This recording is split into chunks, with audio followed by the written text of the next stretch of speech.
जय गुरुदेव दोस्तों। और दोस्तों, मेरे चैनल सिद्ध सावर मंत्र में आपका एक बार फिर से हार्दिक स्वागत है।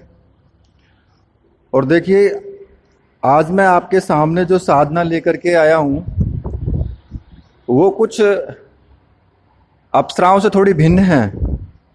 यक्षिणी साधना। और यक्षिणी साधना भी सेम ऐसे ही होती है जैसे अप्सराओं की साधना होती है, पर कुछ उसमें भिन्नताएं हैं। उसी के बारे में मैं आज आपको थोड़ा सा परिचय दूंगा। साधना तो मैं नहीं बताऊंगा, लेकिन थोड़ा सा परिचय दूंगा। आशा है कि तुम उसको ध्यान से सुनोगे और वीडियो को पूरी देखोगे, क्योंकि वीडियो को स्किप मत करना। ये इसके यक्षिणी साधना का मैं एक आधार आपको बता रहा हूं। और देखिए, जो भी व्यूवर्स चैनल पर नए हैं उनसे मैं प्रार्थना करूंगा कि चैनल को सब्सक्राइब कर लें और साथ में ही बेल के बटन को भी प्रेस कर दें, ताकि उनको लेटेस्ट नोटिफिकेशन जो भी वीडियो का हो वो तुरंत मिल जाए और उस वीडियो को वो देख पाएं। और वीडियो अगर आपको अच्छी लगती है तो फिर उसको लाइक भी करना। देखिए, मैं आपको एक सीधी सी नॉर्मल सी बात बताता हूं कि यक्षिणी साधना का जो साधक के जीवन में महत्व है वो बिल्कुल वैसे ही है जैसे गृहस्थ के जीवन में एक नारी का होता है। भाई, सुनने में तो आता है कि अप्सरा, परी, यक्षिणी, गंधर्व, नाग, नायिका, ये बहुत सारी ऐसी शक्तियां हैं कि जो वास्तव में बहुत जल्दी सिद्ध होती हैं। लेकिन अब कारण क्या आता है कि अप्सराएं आपकी सौम्य हो गई हैं, कि इनकी जो साधना होगी वो सौम्य साधना होगी। और मैंने पहले भी बताया है कि यक्षिणी साधना अप्सरा साधना में कोई ज़्यादा अंतर नहीं है, कोई भेद नहीं है। सेम ऐसे ही है जैसे कि अप्सरा साधना होती है। लेकिन इस साधना में, यक्षिणी साधना में अनिष्ट की ज़्यादा संभावना होती है। अगर आप चूक करोगे, गलती करोगे, तो इसमें अनिष्ट की संभावना आपकी ज्यादा होगी।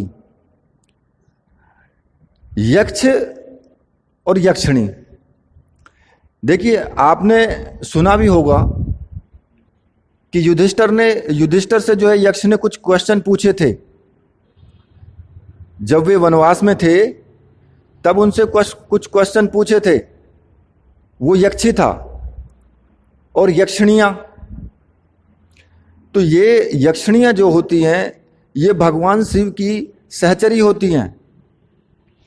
तो नॉर्मल अगर आप भगवान शिव की साधना करते हो, कहते हैं ना कि पहले उन्हीं को मना लो, पहले भाई शिव को मना लो, सब कुछ मन जाएगा फिर।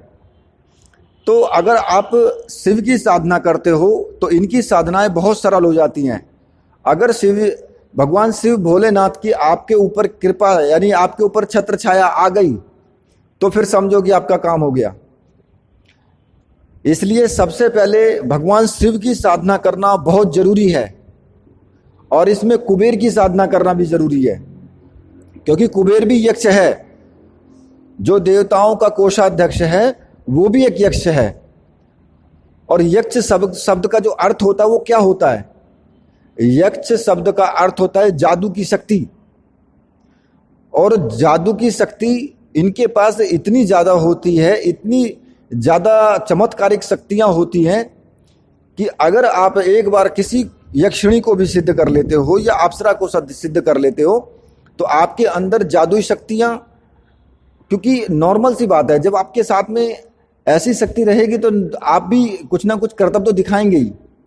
तो इसलिए इनके पास जादू की शक्ति होती है। और पूर्ण रूप से साधक के जीवन में धन ध्यान हर चीज से ये उसको जो है पोषित करती रहती हैं। और अगर आप मान लिया आप किसी बात को लेकर के दुखी हैं, बहुत परेशान हैं, तो फिर ये क्या काम करती हैं? ये उस वक्त भी आपके साथ कंधे से कंधा मिला करके खड़ी होती हैं।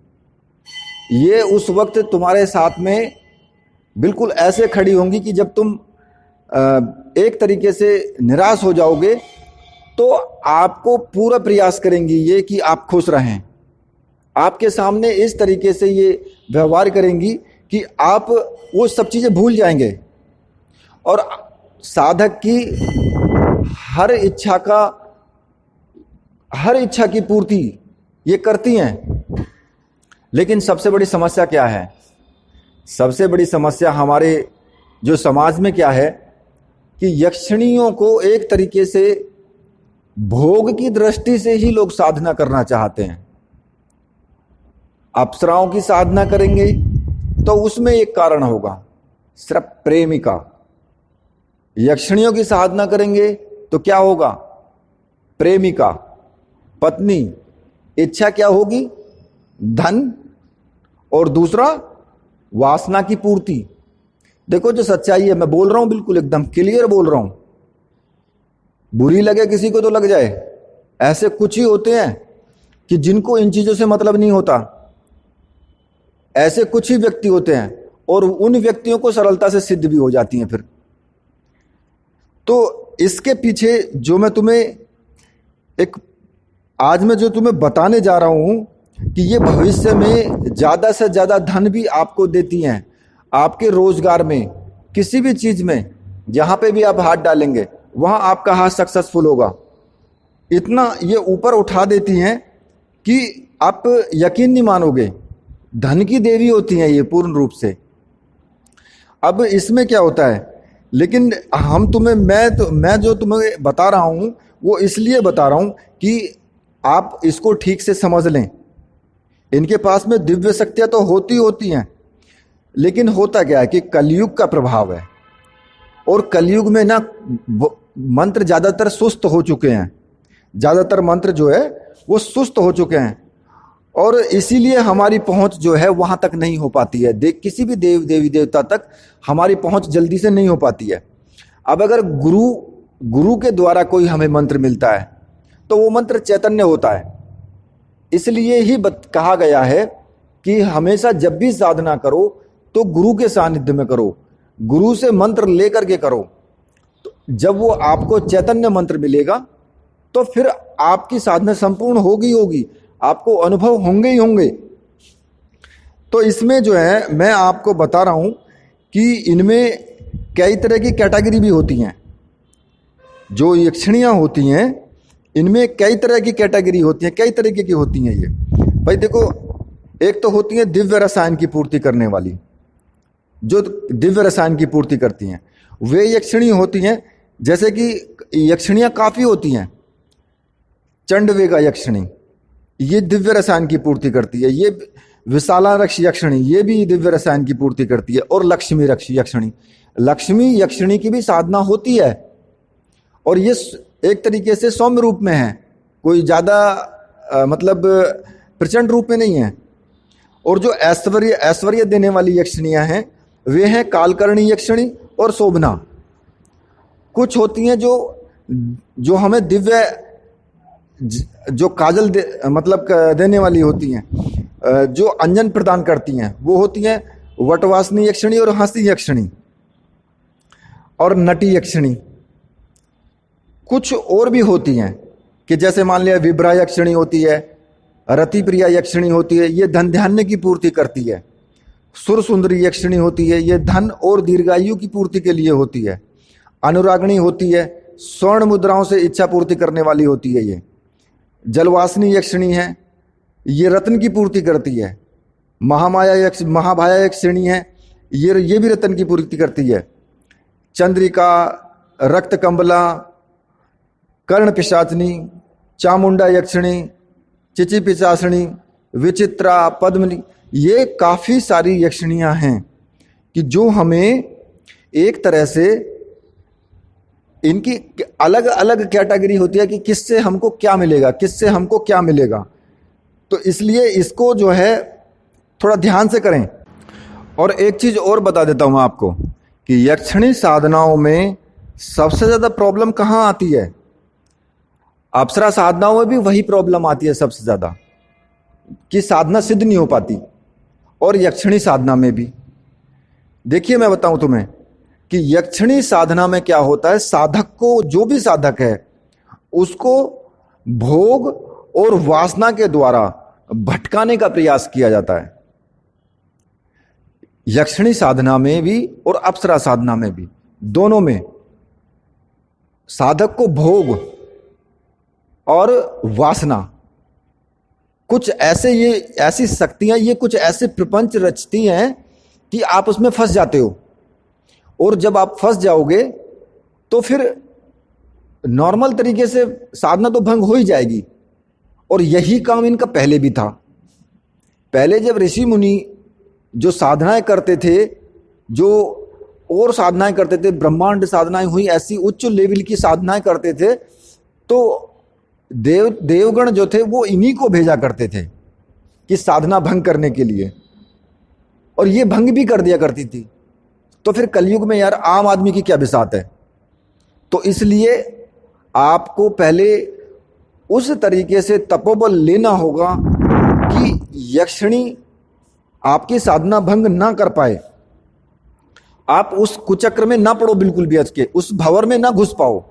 अगर उस भंवर में भटक गए ना तो फिर साधना संपूर्ण नहीं होगी। और सबसे बड़ी बात क्या है, सबसे बड़ी बात यह है कि अगर आप अप्सरा साधना करते हो तो उसमें आपके चांसेस 100% हैं कि आप बच जाओगे। लेकिन अगर आप यक्षिणी की साधना करते हो तो उसमें 100% चांसेस हैं आपके कि या तो भंग होने पे साधना, या तो आप मृत्यु को ही प्राप्त हो जाएंगे, और या फिर आपका मानसिक संतुलन खराब हो जाएगा। इसमें सबसे बड़ी चिंता की बात यह है। और अप्सरा साधना में आपको डरावने दृश्य नहीं आएंगे, लेकिन यक्षिणी साधना में आपको डरावने दृश्य दिखा करके भी भटकाने का प्रयास किया जाएगा। ये मैं आपको बता देता हूं। और ये भी चीज है कि जो भी साधक है इस नियम का तो कड़ाई से पालन करे, भोग और वासना के चक्कर में ना पड़े। बस अगर वो इस भंवर में नहीं उलझ पाया तो 100% उसकी साधना सफल हो जाएगी, वरना फिर आप किसी लोक में नहीं रहोगे। मैं आपको बता देता हूं, यक्षिणी साधना कभी भी बिना गुरु के सानिध्य में करना मत।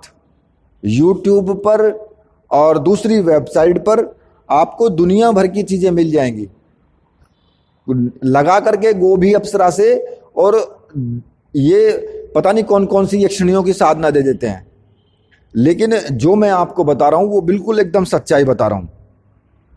एकाग्रचित ध्यान करने से ही यक्षिणी साधना में सफलता मिलती है। देखो, यक्षिणी की कोई मूर्ति तो है नहीं, जैसे कि और देवी देवताओं की मूर्तियां हैं, यक्षिणी की कोई मूर्ति नहीं है। और जब मूर्ति उसकी नहीं है तो आप उसको एक कल्पना करोगे बस। अब उस कल्पना में, काल्पनिक में उसका आह्वान किया जाएगा कि भाई ऐसी होगी। और सबसे बड़ी बात क्या है कि जो उच्च कोटि के साधक होते हैं ना, उच्च लेवल के, वो हमेशा यक्षिणी को माता के रूप में सिद्ध करते हैं, या फिर पुत्री के रूप में सिद्ध करते हैं, उच्च कोटि के।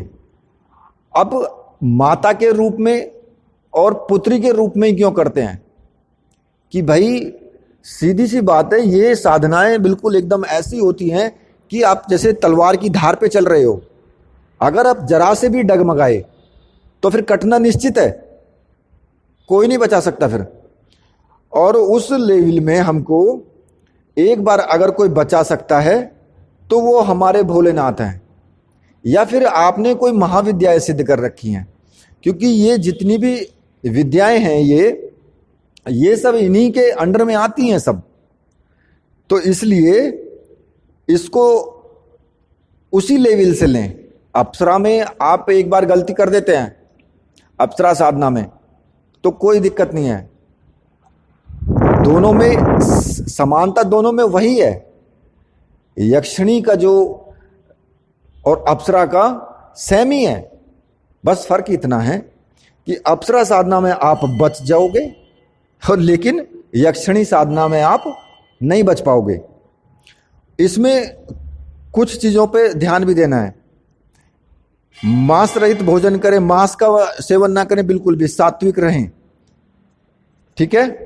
और साधना जब प्रातः काल करने बैठें तो किसी दूसरे का स्पर्श ना करें बिल्कुल भी, और एकांत में बिल्कुल जाप करें।